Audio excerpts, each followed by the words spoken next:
The idea is to create a whole new set of laws and ignore the existing human rights laws and other laws under the pretext of pandemic preparedness and the biosecurity agenda. 70 countries at least are involved with this, 50 supported by the US. And the justification requires you to believe that pandemics are common and that they're caused by humans catching diseases from animals, from what they call spillover. And Fauci and Daszak have pushed this idea continuously over the last 3 years. Two examples. This is one Tony Fauci said in the journal Cell. In a human-dominated world in which our human activities represent aggressive, damaging, and unbalanced interactions with nature, we will increasingly provoke new disease emergences. Daszak and Fauci's two lieutenants said the same thing. We must realize in our crowded world, human behaviors, environmental changes, and inadequate public health mechanisms can turn obscure animal viruses into existential human threats.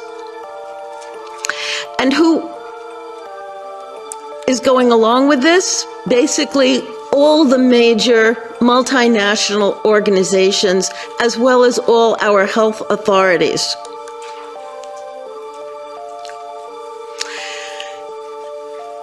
The WHO is developing through all its nations, but with the WHO Directorate in the United States in charge, a pandemic treaty and amendments to the existing international health regulations that will remove the human rights protections currently embedded in the IHRs, will enforce surveillance, censorship, get rid of freedom of speech, require governments to censor and only push a single narrative.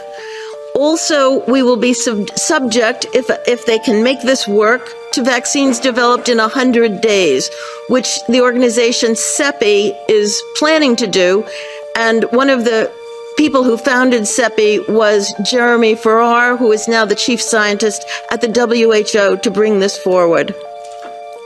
Other things that amendments do is to bind the states so they're no longer recommendations, but enforceable edicts.